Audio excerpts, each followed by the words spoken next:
கிட்ட இருந்து போன் வர்றதுக்குள்ள எப்படியாவது அண்ணன்கிட்டயும் அண்ணிகிட்டயும் கல்யாணத்துக்கு சம்மதம் வாங்கிடணும். முதல்ல அண்ணி அசத்துவோம். என்னனே திகைச்சு போய் நின்னுட்டீங்க? ஆமா, நேத்து வரைக்கும் நீ நல்லா தானே இருந்த. இன்னைக்கு உனக்கு என்னாச்சு? ஏன் என்ன பார்த்தா ஏதாவது சேஞ்ச் தெரியுதா? நோ நோ, ஐ அம் ஆல் ரைட். ஆமா, என்னைக்கும் இல்லாம பொம்பளைங்க செய்யற வேலையை நீ ஏன் செய்யற? அண்ணே, அது ஒரு சிம்பத்தி. இந்த மார்கழி மாச குளிர்ல தினம் காலையில எந்திரிச்சு நீங்க கோலம் போடுறீங்களே, குளிர் அட்டாக் பண்ணி உங்க உடம்புக்கு ஏதாவது ஒன்று ஆச்சுன்னா அதனாலதான் நானே கோலம் போட்டேன். மார்கழி மாச குளிர்ல என் உடம்புக்கு ஏதாவது ஆயிடுமோன்னு அக்கறை உனக்கு இல்ல? உனக்கு ஒரு விஷயம் தெரியுமா? மார்கழி மாசம் முடிஞ்சு 10 நாள் ஆச்சு. என்னது 10 நாள் ஆச்சா? நீ இதெல்லாம் எதுக்கு செய்யறேன்னு எனக்கு நல்லா தெரியும். வீட்டு வேலையெல்லாம் நான் ஒருத்தியே செய்யறதுனால ஒத்தாசிக்கு ஒரு ஆளு வேணும்ங்கற. அதேதான் நீ. அப்ப நாளைக்கே ஒரு வேலைக்காரியை வச்சிருவேன். வேலைக்காரியா? அண்ணே, வேலைக்காரியா? அவங்களாம் சம்பளத்துக்கு வேலை பார்க்கறவங்க, சின்சியரா வேலை பார்க்க மாட்டாங்க. அதுவும் இல்லாம இப்ப இருக்கிற வேலைக்காரிங்க எல்லாம் ஒரு மாசத்துக்கு மேல உருப்படியா வேலை பார்க்கறது இல்ல. ஒவ்வொரு மாசமும் ஒரு வேலைக்காரியை தேடி அலைஞ்சிக்கிட்டு இருக்க முடியுமா? அதுவும் இல்லாம இப்ப இருக்கிற சில வேலைக்காரிங்க எல்லாம் வீட்டுக்காரனை வளைச்சு போட்டுக்கிட்டா வசதியா இருக்கலாமே நினைச்சு வலைய விரிச்சிடுறாங்க. ஒருவேளை அந்த வலையில நம்ம அண்ணனும் சாஞ்சு சபலப்பட்டு. என்ன நீ சிரிக்கிறீங்க? எனக்கு புரிஞ்சு போச்சு. நீ யாரோ ஒரு பொண்ணை லவ் பண்ற. எஸ். அது உங்க அண்ணன் கிட்ட சொல்றதுக்கு பயப்படுற. எஸ். பயப்படுறவங்க காதல் பண்ண கூடாது. எஸ். அப்ப விடு. நீ அது ரொம்ப நல்ல பொண்ணு. நீ இந்துன்னு பேரு உங்களுக்கு ரொம்ப ஒத்தாசையா இருக்கும். நீங்க தான் எப்படியாவது அண்ணன் கிட்ட சொல்லி எங்க காதலை இணைச்சு வைக்கணும். நல்ல நில ஸ்வீட்ட நில. அப்பா, காலையில ரொம்ப குளிருது.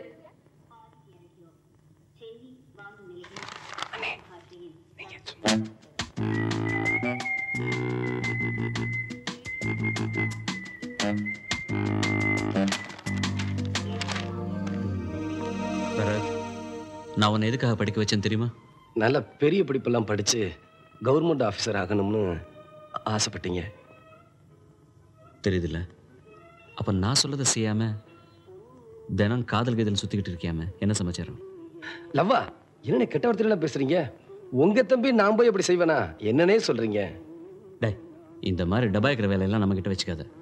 ஆமா, இதை வீட்டுக்கு ஏதோ புது பொண்ணு வேணும்னு சொல்லி உங்க அண்ணிக்கிட்ட சொன்னியாமே? அண்ணி, what is this? You too? சச்சா, இவங்க தானே சொன்னாங்க நான் எத்தனை நாளைக்கு தான் அந்த வீட்டில் தனியாக கஷ்டப்படுறது, உனக்கு சீக்கிரம் கல்யாணம் ஆயிடுச்சுன்னா நம்ம வீட்லயும் ஒரு பொண்ணு நிரந்தரமா இருப்பாளே, எனக்கு ஒத்தாசை இருப்பாளேன்னு சொல்லி என்ன கல்யாணம் பண்ணிக்க சொன்னதே இவங்க தானா? அண்ணி, தண்ணி நான் சொன்னேன் இல்ல? நீ அண்ணன் என்ன பெரிய படிப்பெல்லாம் படிக்க வச்சு என்ன கவர்மெண்ட் ஆபீசர் ஆக்கணும்னு ஆசைப்படுறாரு. அதுக்குள்ள எதுக்கு கல்யாணம்னு? வேணும்னா உங்களுக்கு ஒத்தாசையா ஒரு வேலைக்காரியை வச்சுங்கன்னு சொன்னேன். வேலைக்காரியா? அவ சம்பளத்துக்கு வேலை பார்க்கிறவ, சின்சியரா வேலை பார்க்க மாட்டா. எந்த வேலைக்காரியும் ஒரு மாசத்துக்கு மேல உருப்படியா வேலை பார்க்க மாட்டா. ஒவ்வொரு மாசமும் ஒரு வேலைக்காரியை தேடி அலைய முடியுமான்னு அன்னிதானே சொன்னாங்க. அதுவும் இல்லாம சில வேலைக்காரிங்க வீட்டுக்காரனை வளைச்சு போட்டுட்டா வசதியா இருக்கலாமே நினைச்சு வளைய விரிக்க ஆரம்பிச்சிருவாங்க. ஒருவேளை அந்த வளையல உங்க அண்ணனும் சாஞ்சு சபலப்பட்டுருவாருன்னு எனக்கு பயமா இருக்குடா அப்படின்னு அன்னிதானே சொன்னாங்க.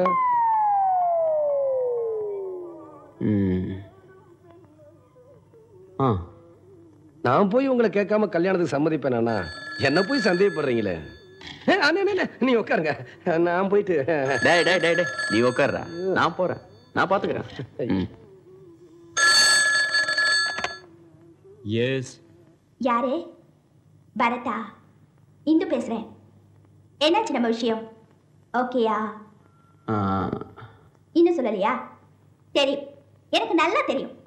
இப்படித்தான் எங்க அண்ணன் கிட்ட சொல்றேன் வெயிட் பண்ணுன்னு சொல்லி சொல்லி 2 வருஷமா வெயிட் பண்றேன்.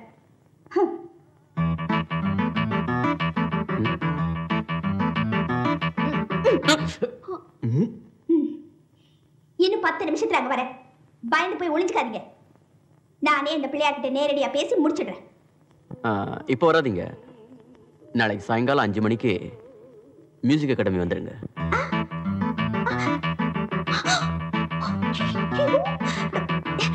சாரி சார், நான் பரத் நினைச்சு என்னமோ நீங்க தெரியாம. Please, I am so sorry. சரி சரி, அதான் சொன்னேன்ல, நாளைக்கு சாயங்காலம் 5 மணிக்கு மியூசிக் அகாடமியில் உங்களை பார்த்ததுக்கு அப்புறம் சொல்றேன். ஓகே?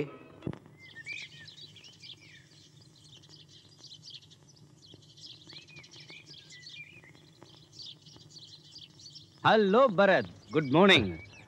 வாங்க அங்கிள், உட்காருங்க. எங்க உங்க அண்ணா அண்ணி எல்லாம்? கோயிலுக்கு போயிருக்காங்க. ஆமா, நான் எப்போ வந்தாலும் உற்சாகமா வரவேற்பு கொடுப்பேன், இன்னைக்கு இல்லையே, ஏண்டா? நானே ஒரு பொண்ணை பார்த்துட்டேன், ஆனா அண்ணன் தான் ஒத்துக்கல. ஆமா, உங்க அண்ணன் எதுக்கு சம்மதிக்கல? நான் இன்னும் பெரிய ஆளா வளரணுமா, அதுக்கப்புறம் தான் கல்யாணமா. இவ்வளவு வளர்ந்ததுக்கு 7 கல்யாணம் பண்ணிருக்கலாமாப்பா? எனக்கு ஒரே ஒரு கல்யாணம், அதுவும் நீங்க மனசு வச்சா நடக்கும். Please uncle. கவலைப்படாத, உங்க அண்ணனை பார்த்து அவங்கிட்ட சொல்றேன், உனக்கு தான் குழந்தை இல்ல, உன் தம்பிக்கு ஒரு கல்யாணத்தை பண்ணி வை, அவனுக்கு குழந்தை பிறந்து இந்த வீட்டுல குழந்தை சத்தம் கேட்கட்டும்னு சொல்றேன். அப்படித்தான் அண்ணியும் சொன்னாங்க. என் தம்பி தான் எனக்கு புள்ள, எனக்கு எதுக்கு புள்ளன்னு சொல்லிட்டாரு. அவன் அப்படியா சொன்னா? அங்கிள், நீங்க எது சொன்னாலும் அண்ணனும் அண்ணியும் தட்டினதே இல்ல, தட்டவும் மாட்டாங்க. பரதனுக்கு உடனே கல்யாணம் நடக்கணும், 10 மாசத்துல அவன் குழந்தை எடுத்து நான் கொஞ்சணும்னு ஸ்ட்ராங்கா சொல்லிருங்க. என்ன அங்கிள் யோசிக்கிறீங்க? எங்க குடும்பத்துக்கு எல்லாமே நீங்க தானே. ஓகே, உங்க அண்ணனுக்கு நான் தான் கல்யாணம் பண்ணி வச்சேன், உனக்கும் நானே பண்ணி வைக்கிறேன், டோன்ட் வரி. Thank you uncle.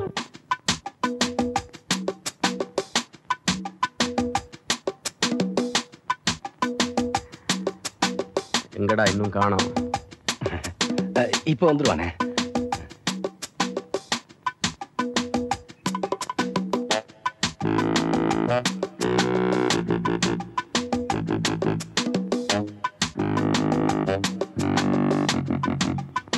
இவளா? ஐயோ அப்பா ராமா. அதோ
தனி மனுஷன் அந்த கங்காதரனை ஒண்ணும் பண்ண முடியாது.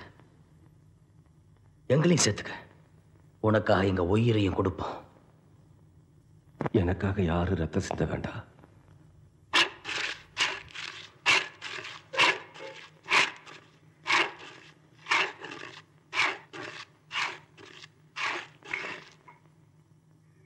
சொன்னா கேளு பரத், இதை நாங்க விடுறதா இல்ல, நீ தப்பிச்சு ஆகணும். உனக்காக நாங்க இருக்கோம், கடைசி வரைக்கும் இருப்போம். வேண்டாம், தனியாளா நான் அந்த கங்காதரனோட மோதுறேன்.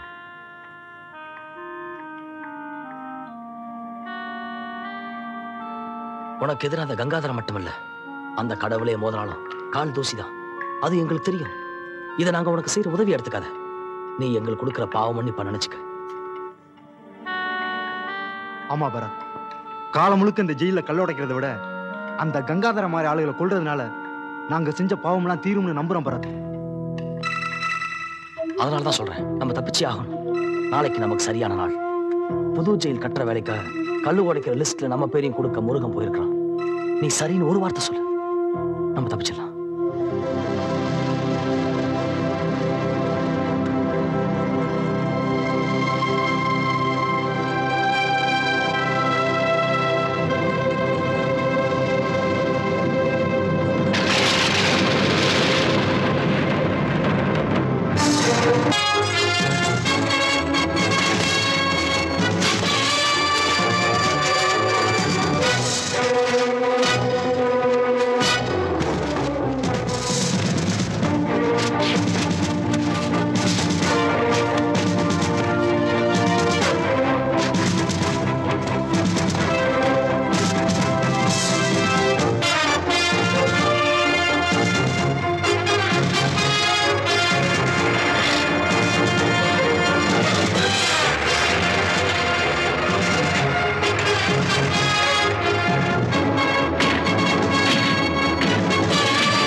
கங்காதரனை பற்றி எல்லா உண்மைகளையும் இதில் எழுதியிருக்கேன்.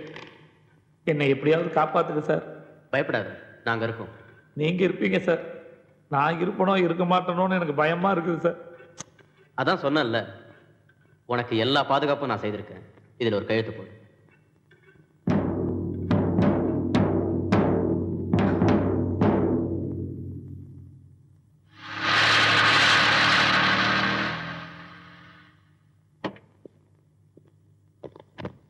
வெக்கமா இல்லை இதை சொல்றதுக்கு? பட்ட பகல்ல நடு ரோட்ல ஒரு இன்ஸ்பெக்டரை சுட்டு கொன்னு இருக்கான். அவனை உங்களால பிடிக்க முடியல. Very shameful. Excuse me sir. செத்தவன் இன்ஸ்பெக்டர் மட்டும் இல்லை சார், அவன் பெரிய கிரிமினல். என்ன சொல்றீங்க மிஸ்டர் ஜான்சன்? சார், இது கங்காதரனுடைய செக்ரட்டரி வீரராஜ் கொடுத்த வாக்குமூலம். கங்காதரன் ஒரு சமூக விரோதி. பெரிய மனுஷங்கிற போர்வையில கள்ளக்கடத்தல், போதை மருந்து, விபச்சாரம் எல்லா அயோக்கியத்தனத்தையும் பண்ணிட்டு இருக்கான்.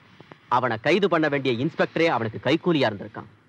நாமளும் கங்காதரனை கைது பண்ணாம பாதுகாப்பு கொடுத்திருக்கோம். இது வரைக்கும் கங்காதரனுக்கு எதிராக ஒரு நடவடிக்கை கூட எடுக்கலையே, ஏன் சார்? 1 minute mister Johnson. உண்மை எப்பவுமே உண்மை எப்பவும் கசக்கத்தான் செய்யும். நீங்க கங்காதரனை பத்தி தெரிஞ்சுக்கிட்ட அத்தனை விஷயங்களும் எனக்கு எப்பவோ தெரியும். ஆனா அவனுடைய பணபலத்துக்கும் அரசியல் செல்வாக்குக்கும் முன்னாடி என்னால எதுவும் செய்ய முடியல. இதை சொல்றதுக்கு நமக்கே வெக்கமா இல்ல? ஒண்ணு மட்டும் புரிஞ்சுங்க ஜான்சன், கங்காதர மாதிரி பெரிய ஆளுங்க செய்யற அயோக்கியத்தனத்துக்கு எதிராக சட்டப்படி நாம எதுவுமே செய்ய முடியாது. சட்டத்துல இருக்கிற ஓட்டைங்கனால அவங்க தப்பிச்சுக்கிறாங்க. நம்ம அரசியல் அமைப்பும் சட்ட விதிகளும் மாறினாத்தான் இவனை மாதிரி குற்றவாளிகளை தண்டிக்க முடியும். அப்படி பார்த்தா பரதம் குற்றவாளியே கிடையாது. சட்டமும் நாமளும் தான் குற்றவாளிங்க. அந்த பரதம் கோர்ட்ல நின்று அன்னைக்கு அவனுக்கு ஒரு நியாயமான தீர்ப்பு கிடைச்சிருந்தா இன்னைக்கு இந்த நிலைமை ஏற்பட்டிருக்காது. என்ன மன்னிச்சிருங்க சார். நம்ம சட்டத்துக்கு கட்டுப்பட்டு மனசாட்சிக்கு எதிராக என்னால வேலை செய்ய முடியாது.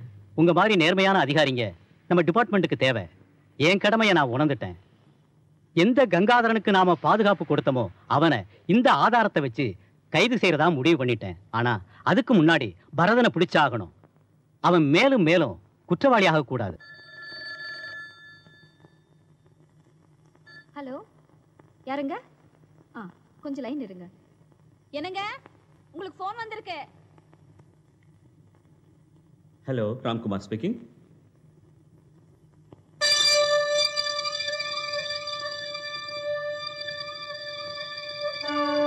என்னங்க? இதோ வந்து. இப்ப என்னங்க அவசரம்? வந்து சொல்றேன் இல்ல, அர்ஜென்ட்டா போகணும். என்ன நீ அண்ணன் இந்த நேரத்துல எங்க போறாரு? என்னமோ அர்ஜென்ட் ஆபீஸ் போனோம்னு சொல்றாரு. உங்க அண்ணன் வேலை பார்க்குறப்பாவது சந்தோஷமா இருந்தாரு. என்னைக்கு சொந்த தொழில் ஆரம்பிச்சாரோ அப்ப இருந்து ஆளே மாறிட்டாரு. அவர் சிரிச்சு பேசி எத்தனையோ நாளாச்சு. ஏன்னு கேட்டா எதையுமே சொல்ல மாட்டேங்கிறாரு. பரத், அவரோட தொழில ஏதோ தப்பு நடந்திருக்கு, அதை என்கிட்ட மறைக்கிறாரு.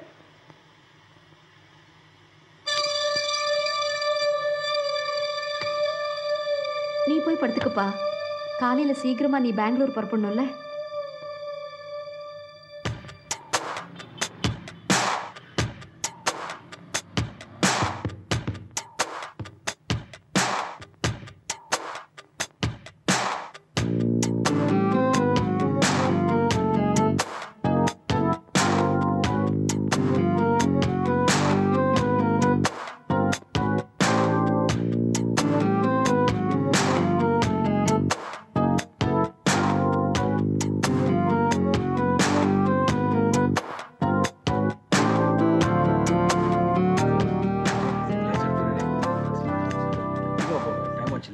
பரத், அண்ணே அண்ணே, நீங்க எப்ப பெங்களூர் வந்தீங்க? அண்ணி வரல? வரலப்பா. நான் உங்ககிட்ட பேசணுங்கிறதுக்காகத்தான் பெங்களூருக்கு வந்தேன். Bharath, just a minute sir. சொல்லுங்கண்ணே, என்ன விஷயம்? பரத், அது பரத் கமிங் சார். சொல்லுங்கண்ணே. உனக்கு நேரமாச்சு நினைக்கிறேன். நீ போ, அவங்க வெயிட் பண்றாங்க. நம்ம ஈவினிங் கண்டிப்பா பேசணும். ஓகே சார், அண்ணே அவசியம் வந்துடுறேன். All the best. அண்ணே, நம்ம ரெண்டு பேரும் சேர்ந்து நைட் டின்னர் சாப்பிடுறோம். Okay? Ladies and gentlemen, we welcome you all for the 21st National Kickboxing Championship. இன்னும் சிறிது நேரத்தில் நீங்கள் மிகவும் ஆவலுடன் எதிர்பார்த்துக் கொண்டிருக்கும் கிக் பாக்ஸிங் சாம்பியன்ஷிப் போட்டி நடைபெற இருக்கிறது.